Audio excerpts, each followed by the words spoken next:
this is a world in which terrible things are done to all kinds of people by terrible people, and I imagined that this would be a world where the dogs who are, in this deteriorating palace of Europe are just tearing apart their flesh, and they look at what these people are doing to each other, and they weep and they blush for shame to see what is being done. Just describe the production for me, first of all. What is it? The production. Well, it's an adaptation of a Greek story that we've tried to turn into a much more modern telling of a relationship with contemporary politics. So it's 3 actors will take on the roles of 7 different characters through various physical transformations. And we're trying to, ultimately at its heart, the play is a play about freedom.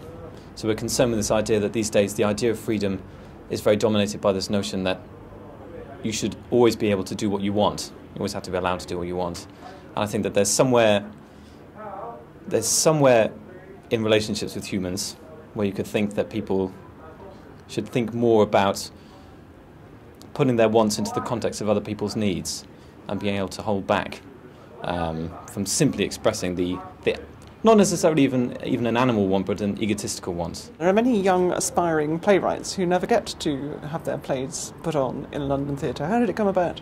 Well, I'd written a play. I've been working on it for about 2 years, and I was talking to my friend Ben, who is a part of the cast. He's my co-producer, about setting up a company, and we were looking around at different venues we could potentially approach about raising the project.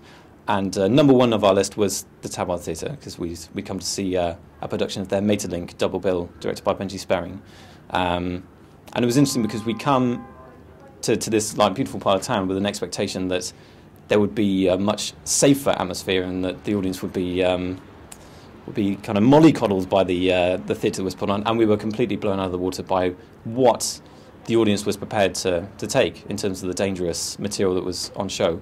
So that immediately made me very excited about working at the Tabard. So I wrote to Simon and got an instant response saying, why don't you come in on Wednesday and we'll show you around the space. So I had a look around the space, we had a lovely chat. And then it seemed to go on from there. It was quite a whirlwind, actually, when I think back on it. How he just took us under his wing and said, let's have a go.